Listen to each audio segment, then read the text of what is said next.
and I'm sure you get this a lot because we work in the pet care space. A lot of people look at us with green envy eyes. Oh, you're so lucky. You're always walking around dogs. What they tend to do as a fresher into the space is go to some of these well-established names and get certified. Get that experience of working with dogs. People who are currently maybe doing a Swiggy or a Zomato or an Uber Ola might kind of look at the pet industry as well to either come in as medical or veterinary diagnostic technicians. They might look at also coming in as junior groomers, junior boarding assistants.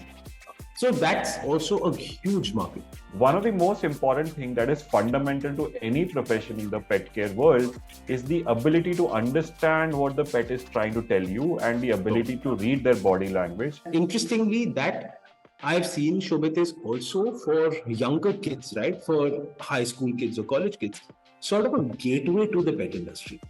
A lot of them start volunteering in such organizations, such welfare organizations, and that's kind of their first interfacing with the pet industry. Hi, everyone, and welcome to Pet Central, your podcast to learn everything to do with pets. This is Shobhit. I am the founder of a startup by the name of the Pack.in and also father to a wonderful 5-year-old Cocker Spaniel by the name of Drogo. I have with me Sagar. Hi, Sagar. Hey, Shobhit, how are you doing? I'm Sagar. Good. I'm the founder of a company called Petal and also a pet dad to a 2-year-old Jack Russell Terrier called Monk. So today, Shobhit, we've decided to talk about careers in the pet space, right? And when we say careers, we're going to cover careers that have grown over the last 10 odd years. But we're also going to talk about careers that you and I expect to see in the next 10 years. And the opportunities that a lot of those careers will start to present. So let's get started. Yes, let's dive right into it. All right, Shobhit. So why don't you tell me what you feel or what you've seen of pet industry careers evolve over the last 10, 15 years, which I believe, and I say 10, 15 years because I believe that's when the Indian pet industry at least has really started to come of age. Yes. I think the Indian pet industry, to be honest, has been on an upward trajectory, a clear upward trajectory since somewhere around 2008, 2009. And in that time period, we have seen the growth of a lot of different professions, right? I think veterinarians is something that we have always had. It is something that is essential to a pet parent's life. Because medical and health related topics are something that no one else can help them with apart from a good trusty vet, right? What we've seen over the last 8 to 10 years is maybe more and more people are getting to, explore that as a profession. They are inclined to, get into the profession and work with dogs because of their love for dogs. But apart from vets, I think 3 other professions that have really picked up over the last 8 to 10 years are one, trainers, really important for the modern Indian lifestyle because of the variety of things that we expect from our dogs, right? Correct. And none of that is going to be possible without working with a trainer or a behaviorist to help your dog get adjusted into your lifestyle and teach them some of these basic things. Second, we see a lot of people get involved with grooming as well. Again, something which is very, very important for a dog. They need to have that regular grooming experience, which is good, healthy for their skin, and also makes sure that when you're living with your dog in your house, you don't have that fur flying around everywhere, sticking onto sofa, sticking onto your furniture. And then third, I think what we have also seen is the growth of the boarders, because that is again something that pet parents really need when they travel, right? They need someone to trust with their dog, and they want them to be safe and healthy, probably have their own vacation as they themselves travel outdoors. Right. So I would say these are the 4 main professions that we have seen over the last 8 to 10 years. And as we go forward, these professions are in a good place. We only expect them to expand and grow further in the next few years as well. What is your take on these 4 professions, Sagar? So I'd just like to add maybe one more to that list. Right. Maybe a couple more. So of course, you covered vets, boarders, groomers, and trainers. Yes. I think retail store owners are a big contributor. I think they've always been around. And I think only the last, say, 7, 8 years are we starting to see a lot of, let's call it innovation also. in the retail Mm-hmm. space, right? Like I think we discussed in our previous episode of the podcast as well. Today, retail Mm-hmm. stores allow me to bring my pet into the store. They can explore and all of that. So I think that's one innovation that's happening, of course, in the retail space, and that career is also kind of booming. So we see more and more retail shops or pet retail shops springing up. The other few that I'd like to talk about, which have evolved a little bit over the last few years, but I feel will evolve more, is one, of course, there's also been now a plethora of welfare organizations in the pet space, Yes. Yes. right? True. So a lot of people do actually dedicate a lot of their, actually their whole time and their whole lives to welfare across the board, right? From enabling adoption to senior pet care to medical assistance, right? So that's Yes. one area that people do look at and can continue to look at. And interestingly, that I've seen, Shobhit, is also for younger kids, right? For high school kids or college kids, sort of a gateway to the pet industry. A lot of Yes. them start volunteering in such organizations, such welfare organizations, and that's kind of their first interfacing with the pet industry. Yeah, I think it's Yeah, I think that's a happened. very, Yeah, so I think it's yeah. happened to so many people. Where see, we've already seen the trajectory where people start as trainers. They do 7 8 years of perhaps training, and then a very logical next step is boarding, right? But I would like to go one step back and say, even before people start trading, uh, very often a first exposure is working with an NGO or working with or volunteering with a welfare organization. That's what really brings that care for pet emotion out of them. So there's that.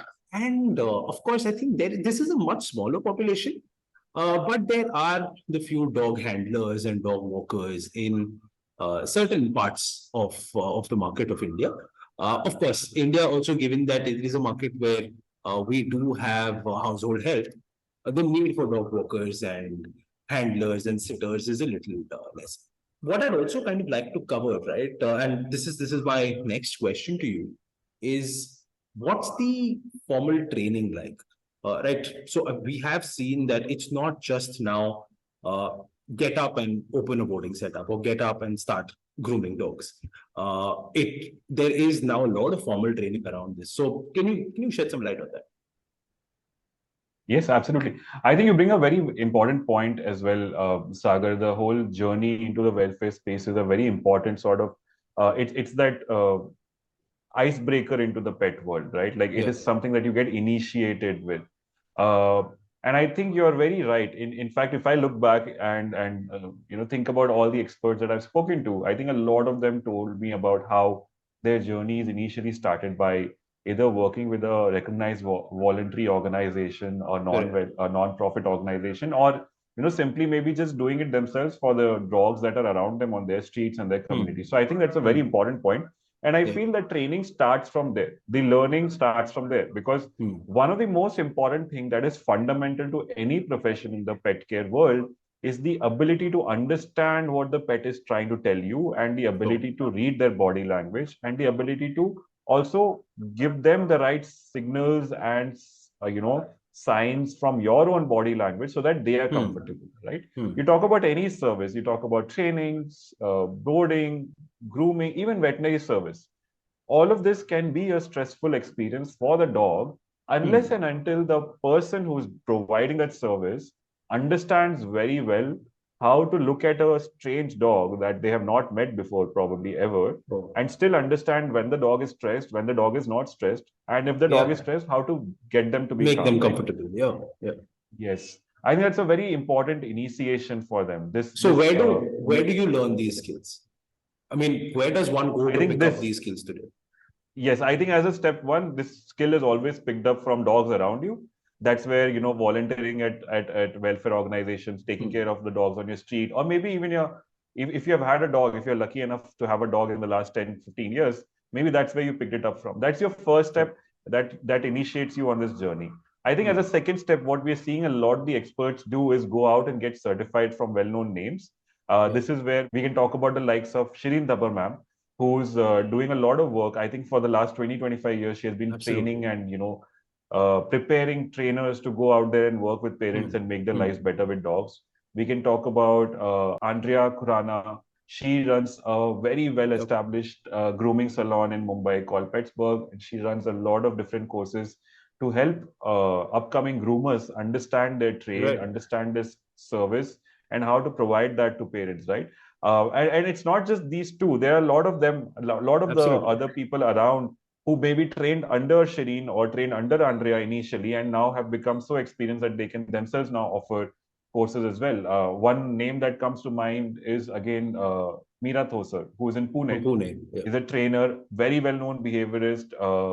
She runs her own boarding setup called Happy Tears Pune, and then she also has a course that teaches people how to run their boarding setups, right? So Right. you're seeing people now get very, so once they have their initiation and they feel like, okay, this is something that I can do, what they tend to do as a fresher into the space is go to some of these well-established names and get certified. Get that experience of working with dogs, get that experience of understanding how to provide the service that they're looking to do, right? So yes, so that's how it looks in the services space, Sagar. And what would be also interesting to know is do you see any kind of a similar trajectory or a career path for people who are entering into the product space? What's your take on that? See, into the product space, I would really split it across, uh, say, entrepreneurs who are either going to start a retail business. Like when I say retail, I mean a physical retail shop, because those are not going anywhere. While e-commerce penetration is doubling down, I still feel retail is going to dominate uh, pet market sales for a long time. And the other kind of entrepreneur will be D2C, essentially brands, right?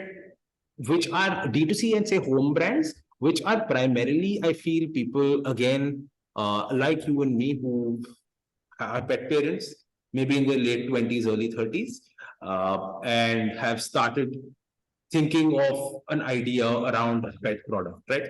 Say I don't feel there's the perfect shampoo for my pet in the market, or maybe there's a food combination I've discovered, which is natural food combination I've discovered, which my pet loves, and then maybe I tell it to four friends and all of their pets love it, and then they come to me and they say, okay, you know what, maybe we don't mind paying you a few, some money for a subscription here, and that's how some of Yes. these home businesses start, and they can evolve right from a they continue to be a home business to actually becoming an omni-channel uh, retail business, right?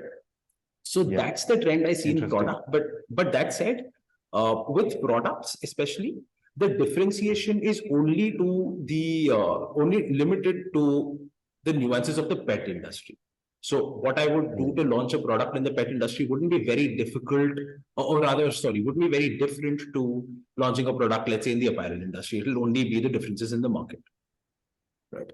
Uh, Interesting. what I do believe will grow is both of these categories, of course, of retailers, of D2C brands, and home businesses. We see so many of these people who from home bake cakes for their pets, or not only their pets, but other pets. They have, say, apparel. I've seen people do bow ties for pets from home. Yeah. I've seen, yeah, so I've seen someone I know came up with a floor cleaning solution that you mix in your Dettol or Lysol or whatever, which is healthier for your pets. And all of these Oh, have stemmed from issues that they face themselves. Right. yeah. So I think that will start to happen. And again, this is again a trend which is mimicking the human trend of how so many parents, human parents, have started better product businesses starting with their own kids and then made it a business. Uh, Absolutely. I think we spoke about in the first episode also, where we spoke Absolutely. about, trends around sustainable products, Hmm. eco-friendly products, Yeah, trends around nutrition that also mimic the kind of nutrition patterns absolutely. in the human Absolutely. world. So recently I saw a product in the Hub store, which was basically muesli for dogs. And I was like, wow, I've never had muesli for Wow. myself. Okay. Okay. But I got muesli for my dog because I was like, maybe I can at least help my dog eat healthy. Sure. So Yeah. Yeah. Completely with you. I think this the product trends are very, very sort of similar in the pet space and Hmm. mimicking that of the human world. Sure. What else do you think in terms of career paths will start evolving over the next 3, 5, 10 years?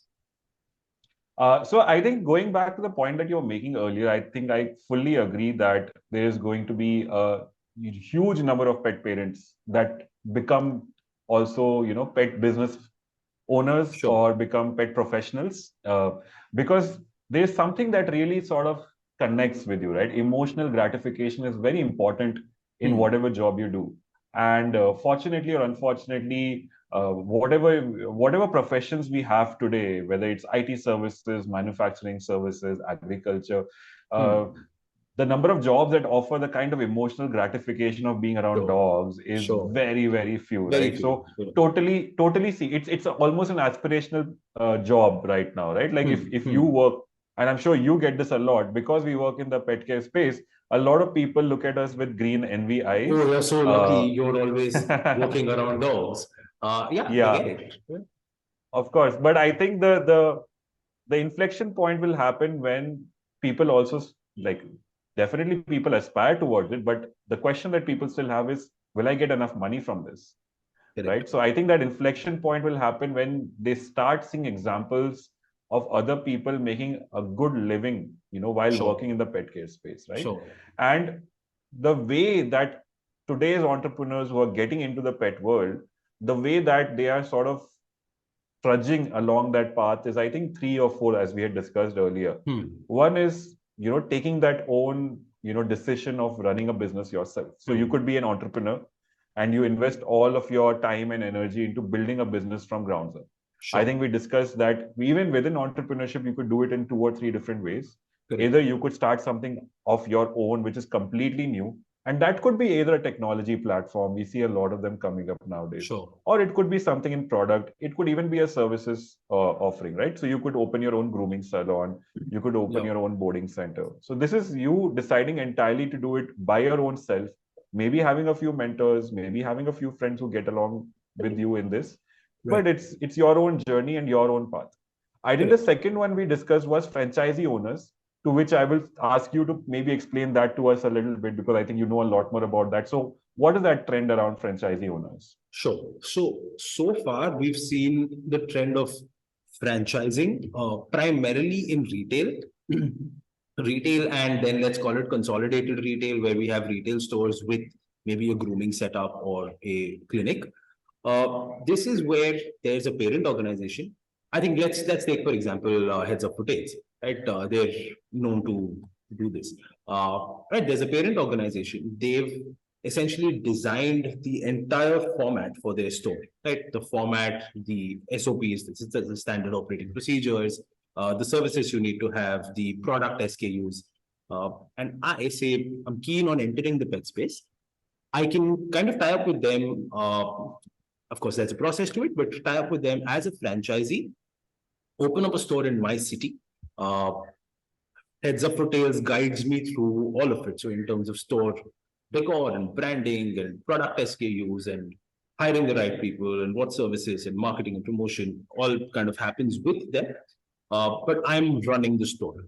So it's essentially like if I can draw parity to the corporate world, it's like a P&L role where you're running the entire store, but you have support and backing of a larger brand behind you. So Yes. there are a few brands that are doing this in the retail space so far. I see this happening perhaps in the boarding space first before other services. Grooming space, yes, maybe I do see it happening. What happens with services and franchising from, because I do work with a lot of service providers across the country, right? Boarders and groomers primarily. Quality control becomes an iffy subject Big, because this big is challenge. very Yes. human driven. A retail Yes. store is not as human driven. But of course, with services, quality control becomes a challenge. So that's where franchising will take its time. But I think consolidation will happen. We will also kind of see this happening in the veterinary space, right? Right. Where we already do have a few large veterinary brands, right? Like Cessna, Crown, Max. So that will kind of start to double down. What I also see in kind of moving away from the franchise model is the gig working model. Right. And why I'm bringing up the gig working model immediately after bets is because Shobhit, you and I were discussing this the last time, wherein we thought there might be a model that will work where uh, for home visits of veterinary services, we need a Yeah. diagnostics model, not necessarily a vet model. We need a diagnostics model, which is where a lot of the gig work will come in. So people who are currently maybe doing a Swiggy or a Zomato or an Uber Ola might kind of look at the pet industry as well to either come in as medical or veterinary diagnostic technicians. They might look at also coming in as junior groomers, junior, what do you call it, boarding assistants. So that's also a huge market that will present a lot of, say, career opportunity and job opportunity, even in that kind of strata of society. Yeah. Anything So you just have to to add here? Yes, and just to sort of just make it a little bit more summarized for everybody who's Hmm. listening. So we spoke about self-starting entrepreneurs, building your own thing and running with it. We Hmm. spoke about how if you don't want to be a complete entrepreneur on your own, you could either Sure. franchise and then run something that somebody else has established. The SOPs are there, everything is there. You just need to run with it and execute it on the ground. Hmm. And then we spoke about gig workers. So this presents a really nice three-step process. So if you're not comfortable, maybe get Hmm. into the industry as a gig worker, try it out for Sure. a few days, see if it is something that works for you. If you are more comfortable, then maybe you can stay, and you want to take a little bit more risk, then maybe you can say, hey, why don't I invest in a franchisee Sure. and learn from somebody who's already done it, run that model and learn on the job and see how it works.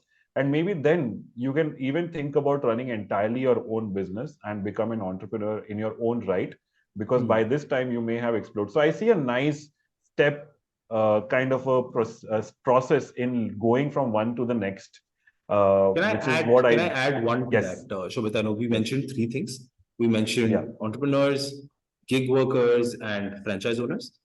I yes, think as this grows, right, uh, yeah, there will emerge a role for essentially something like a business manager, right? So right, someone like boarding setups today are primarily run by their owners, yeah, right? The people who start them, they run them. But as these grow, as these franchise, as retail stores franchise, as grooming setups franchise, there will be a need for a business manager. These will become organizations then, which is where a mhm, lot of, say, business graduates or regular graduates like you and me uh, would really have an opportunity to enter the industry. So there are most of the yeah, boarders I work with are perhaps looking for a number two, someone who yes, will take a lot of the admin responsibility off of them, right? Someone who can engage with clients, someone who can manage day-to-day operations of a business.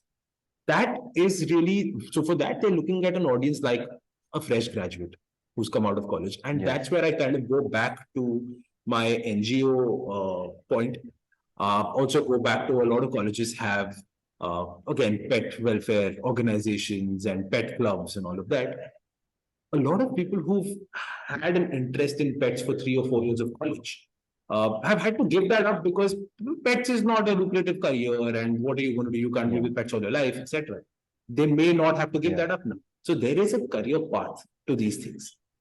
Right after graduating from college, if you've made being part of a pet club, if you're president of your college's pet club or pet organization for 2 years, that's not going to go to waste.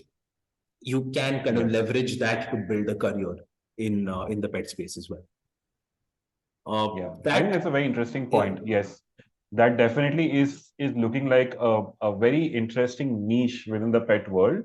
yeah, That a lot of freshers, a lot of people who are just, they want to know a little bit about how to deliver the services, but they also want to understand a little bit about how to run a business, right? run a It business. offers the correct kind of balance between the two, and also Absolutely. offers that opportunity to learn with someone who has built something and who has spent a lot more time than you. So this is definitely something that we would advise all our viewers who are listening in. if you come across these opportunities, or if you even if you don't, just speak to somebody you know and you trust in the pet world, and I'm sure there will be a lot of openings of a similar Absolutely. kind that you can explore Absolutely. with them.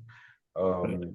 So I think yes, I think that step by step model is probably how I would personally recommend if somebody wants to make it big in the pet world. Mhm. Start with Mhm. something on the side as a gig, then maybe spend Start enough going full time, time. Yeah. yeah, start thinking about running a franchisee. Before that, just make up your mind whether you want to run a product business or a service business. If you do want to run a product business, look at all the models out there, look at the products out there, do your study, Mhm. do your research. And if you want to run a service business, make sure you get certified. That's very, Yeah. very Yeah. important. We cannot harp on it enough, because even if it doesn't exist today, any regulation or any sort of standardization doesn't exist Yeah. today, we totally see that coming in the next 5 or 6 years. Correct. So getting Correct. certified will give you the right branding as well in the market. And you can then also leverage the network of the person you're getting certified under. So if you get certified Absolutely. under a Shireen or an Andrea, they have so many other They people have a who massive have network, also right? gotten, Yeah. yeah, that there's so many other people who've gotten certified under them that you almost, it's like joining a fraternity, right? And Yeah. that really helps out a lot, right? Because otherwise it can become a very tiring and solo journey. Sure. And once you have that certification study done, maybe look at doing a franchisee, getting your hands dirty with execution, running a P&L. And once you have enough confidence and you feel you can really crack it, you have something new, exceptional in your mind, maybe look at becoming a full-time entrepreneur, right? And I Right. think through these steps, uh, you also have a natural progression in the kind of money you're expected to make. As Yeah. you take more risk, there is more potential for you to make money as well. So this is something that we can sort of, take as a model if we are ever considering of joining the pet space. So yes, thanks for summarizing all of that very well, right? Summarizing the career ladder of sorts, or the career path that you can take in the pet industry. This has been episode 2 of Pet Central, where A we're lot of happy fun. to have gotten through episode 2, and we're trying very hard to stick to our one episode a month commitment. So far, so good. What we plan to do from the next month onwards is have guests, right?